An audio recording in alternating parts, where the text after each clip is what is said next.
Hello, my name is Ben Lovegrove, and in this video I'm going to list 7 ways to affect your vibrational frequency and how, by using them, the law of attraction can work.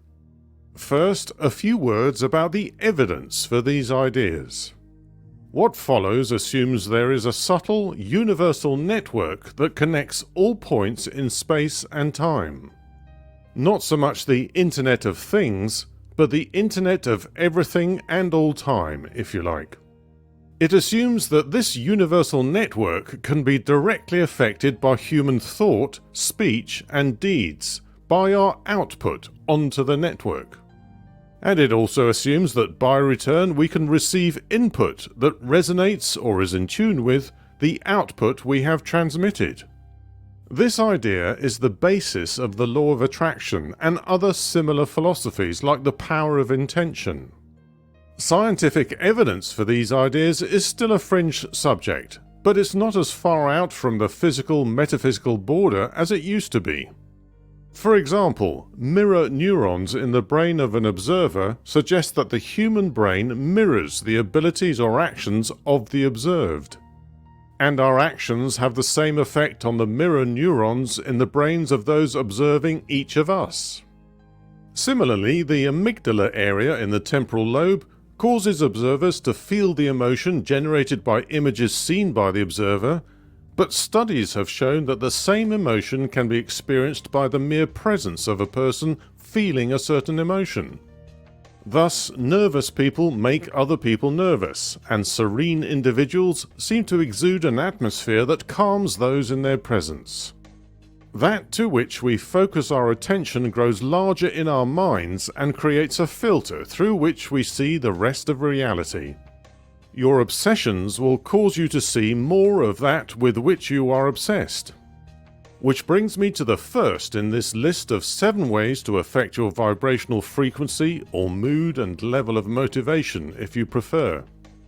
Your thoughts. This is the most powerful and immediate way in which we can raise or lower the levels of motivation and positivity, and with which we can influence what the universe delivers to us. We often use the analogy of going into a spiral of decline as one negative, gloomy, or fearful thought is the catalyst for another. Thought by thought, we drag ourselves down the vibrational scale. Our movements and speech become slower and quieter, and if not checked, this decline can lead to melancholy, depression, and despair. Conversely, we can lift ourselves up and out by changing our thoughts. By focusing on optimistic outcomes, we attract ideas that resonate with our positive thinking. Motivation changes gear and we start to feel energized.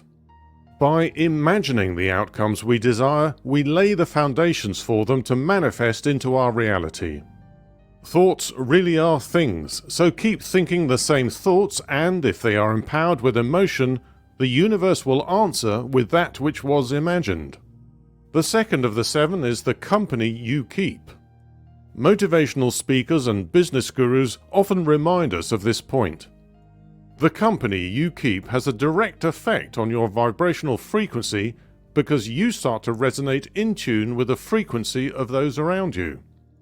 Hang around with people with a low vibe, and sooner or later they'll drag you down to their level. Spend time with people who possess the qualities you admire, and they'll help to raise you up. It's also true of those with whom you associate in cyberspace, not just those in physical proximity. So be selective of those accounts you follow, the pages you like, and the groups you join. Seek out the quality and leave the dross behind. Number 3, the words you speak. Language is our main tool of communication, but it's more than just a way of expressing ideas and needs. Variations in the vocabulary, intonation, volume, and resonance can alter not only the meaning, but also the effect on the audience. A skilled orator can not only change the mood of the audience, but also convince them to change their minds and to behave in ways that they wouldn't have previously considered right and proper. On a personal level, the speech you use and the things you say not only affect others but also determine your own mood. If you're spending time and energy on unwarranted criticisms, false rumors, and fear-mongering, the likelihood is that you'll begin to feel the anxiety that you're generating and spreading. Be selective with your speech and enjoy using a rich and descriptive vocabulary. Uplifting poetry and eloquent prose are proof of the power of words. Number 4. The music you hear. In many ways, music is more powerful than speech because it can combine music with singing to create a rich tapestry for the words. We are all familiar with the way music can move us one way or another. And we all have our own tastes in music, often because our taste is determined by our vibrational frequency or mood. The emotion experienced after watching a film with a sad musical score may linger for a while afterwards, but it's not unhealthy. Negative or lower emotions in films and other arts can strengthen our ability to emphasize with those going through turmoil. But in our own time, we can choose music that lifts and inspires us, or at least entertains us. Music has a mathematical basis, and it has the power to communicate beyond the limits of speech. So be discerning with your playlists and the music that fills your personal spaces. Number 5. The things you see. It's no secret that images and video can affect our moods and emotions.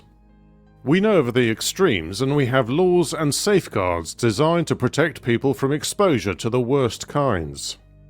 However, as individuals, we are often less selective about what we watch on TV and online.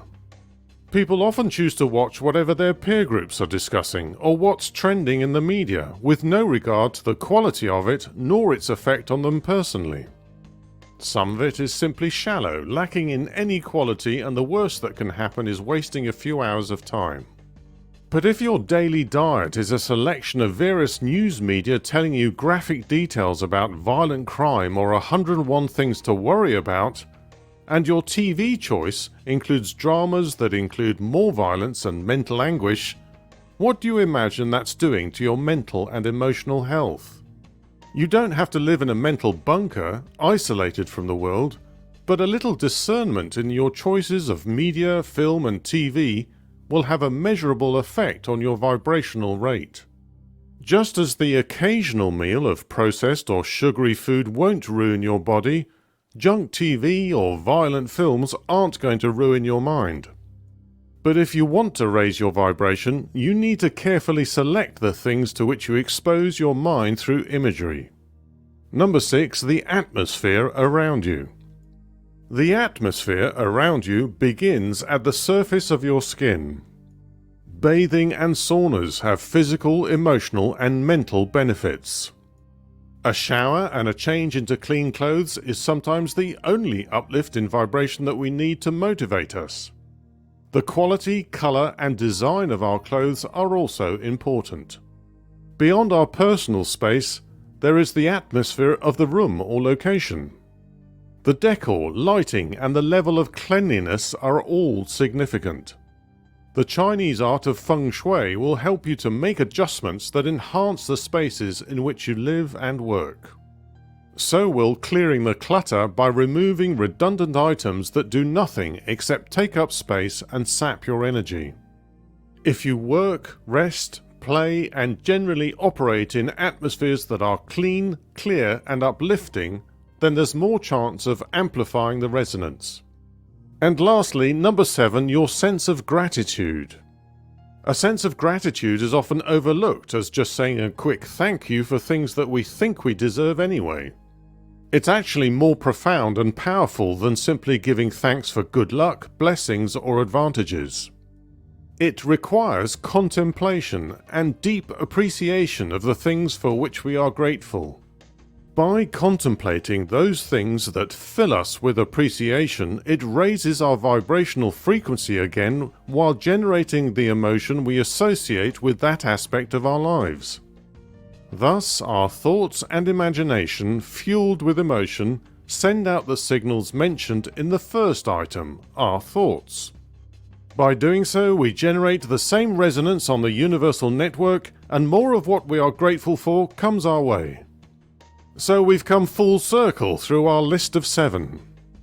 I hope this has helped to motivate you to make positive changes in your life. Let me know by leaving a comment below.